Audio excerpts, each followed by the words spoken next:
Assalamualaikum warahmatullahi wabarakatuh. Salam dan bahagia Bapak Ibu guru semua. Perkenalkan, nama saya Dian Safitri. Saya guru bahasa Inggris di SMP Negeri 2 Tayu, Kabupaten Pati. Kali ini saya akan memaparkan mengenai aksi nyata saya dalam penerapan modul 1.1.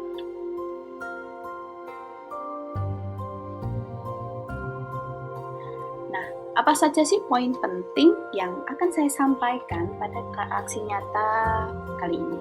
Yang pertama, saya akan menceritakan mengenai perasaan selama melakukan perubahan di kelas, kemudian mengenai ide atau gagasan yang timbul sepanjang proses perubahan selama saya mempelajari modul 1 pada poin pentingnya. Kemudian yang ketiga, pembelajaran dan pengalaman dalam bentuk catatan praktik baik. Kemudian foto bercerita dari seluruh rangkaian pelaksanaan, dari perencanaan, penerapan, dan refleksi aksi, kemudian testimoni dari peserta didik yang terlibat dalam proses perubahan yang telah saya lakukan. Nah, bagaimana sih dengan perasaan saya ketika melakukan satu perubahan di kelas ini? Di sini saya mengampu 3 kelas, yaitu kelas 9D, 9E, dan 9. Nah, how does it feel? Perasaan saya ya selama melakukan perubahan di kelas ini sangat bervariasi. Awalnya mungkin merasa gugup atau tidak yakin apakah perubahan akan berhasil. Namun sering berjalannya waktu, perasaan tersebut dapat berubah menjadi antusiasme dan kebanggaan saat melihat dampak positif yang dihasilkan dari perubahan tersebut.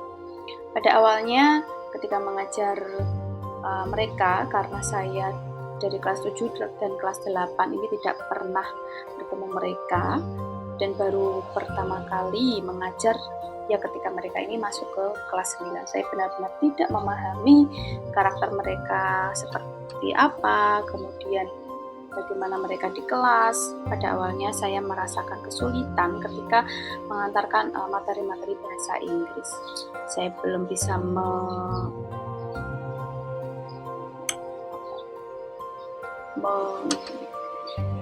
istilahnya menaklukkan mereka di kelas, sering bicara sendiri, tidak memperhatikan guru. Ini adalah awal-awal adaptasi saya bertemu dengan mereka.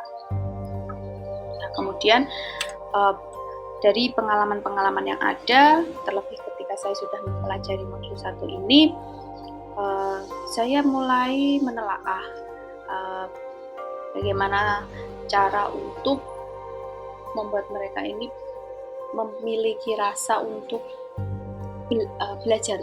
Mereka menyadari bahwa bahasa Inggris ini satu pelajaran yang penting, terutama bagi masa depan mereka, terlebih di dunia yang sekarang ini semakin borderless, tidak berteping. Nah, kemudian dari situ I got an idea. Saya mendapatkan banyak ide, gagasan untuk membuat kelas ini semakin hidup dan memiliki atmosfer positif dalam pembelajaran di kelas. Nah, selama proses perubahan ini, berbagai ide atau gagasan muncul dari refleksi atas pengalaman di lapangan, diskusi dengan rekan kerja, serta pelatihan atau bahan bacaan yang digunakan sebagai referensi. Ide tersebut dapat berkisar dari metode pengajaran baru, strategi manajemen kelas yang lebih efektif, hingga penyesuaian kurikulum untuk memenuhi kebutuhan siswa. Di sini saya cukup sering ya, meskipun tidak kontinu, saya melakukan diskusi bersama sesama rekan guru bahasa Inggris, bagaimana sih untuk menyelesaikan masalah-masalah seperti ini ketika saya mungkin menghadapi di kelas. Dan dari beliau-beliau ini merekomendasikan beberapa hal dan coba saya terapkan di kelas. Misalnya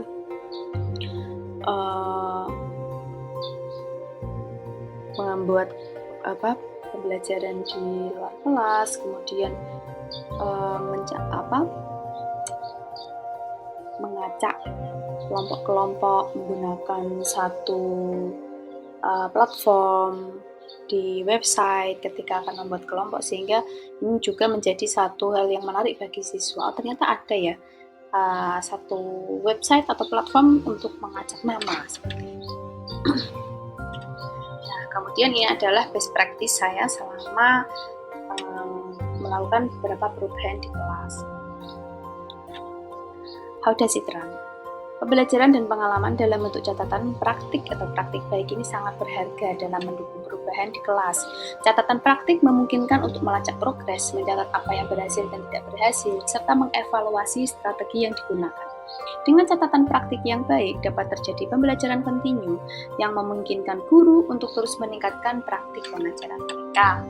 Di sini saya akan menampilkan satu hasil dari portofolio siswa, karena di awal tahun 2024 ini menjadi akhir dari materi-materi mereka. Kita tahu bersama bahwa tanggal 22 April hingga 27 April menjadi ujung tombak mereka belajar di sekolah, karena selama 1 minggu ini akan dilaksanakan asesmen sumatif akhir jenjang atau yang biasa kita kenal sebagai ujian akhir sekolah. Di materi terakhir ini saya mengajarkan mereka mengenai lagu. Jadi lagu ini ternyata tidak hanya untuk didengarkan, not to listen. Jadi setiap lagu ini memiliki makna, kemudian arti, dibalik melodi-melodinya yang mungkin yang gembira atau melodi yang mellow, sedih. Saya mengajak mereka untuk menganalisis satu lagu yang mereka tahu nadanya. Kenapa harus tahu nadanya? Karena ini akan berpengaruh pada analisa struktur lagu yang kita tahu ada intro, introduction, kemudian ada verse, ada bridge, kemudian ref, and then coda sebagai penutup. Nah, ini adalah beberapa gambar ketika mereka melaksanakan tugas untuk menganalisa lagu. Mereka melakukan tugas ini secara individu dan saya minta mereka untuk membawa handphone serta kuota data pastinya, karena terkadang juga ada siswa yang hanya membawa handphone tapi tidak siap dengan paket data, sehingga mereka tidak bisa browsing. Di sini saya sudah memberi info jauh-jauh hari supaya mereka bisa mempersiapkan kedua hal tersebut. Nah, ini sudah sebelum ini dilakukan, saya sudah memberi penjelasan singkat mengenai materi tentang struktur lagu. Nah, kemudian ini adalah hasilnya. Ini ada satu karya dari Putri kelas 9D. Dia menganalisa lagu dari Ed Sheeran yang berjudul Perfect. Kemudian di halaman kedua saya meminta siswa untuk melakukan analisis lagu tentang feeling atau sense dari lagu tersebut, topiknya, kemudian melodenya.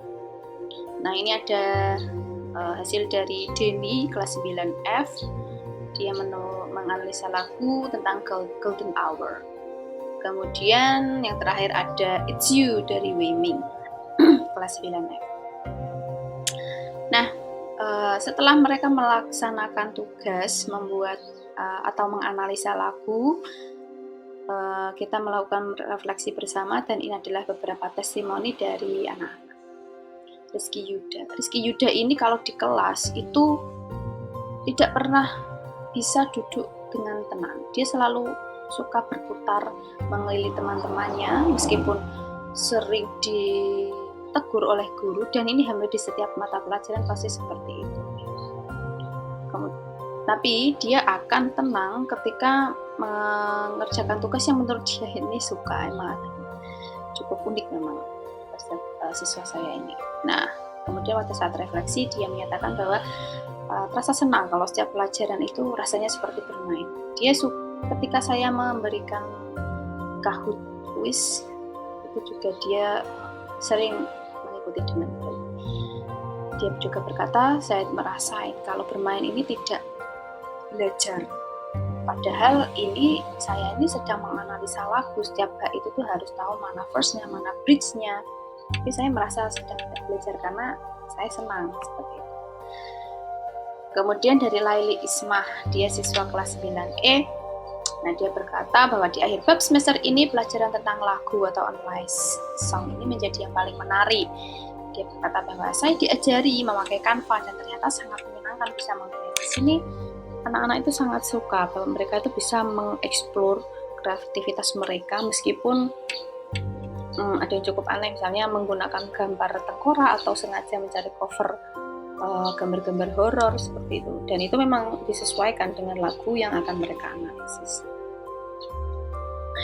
Baiklah Bapak Ibu semua, itulah aksi nyata yang telah saya lakukan bersama peserta didik di kelas dengan anak-anak, dan ini sangat menyenangkan.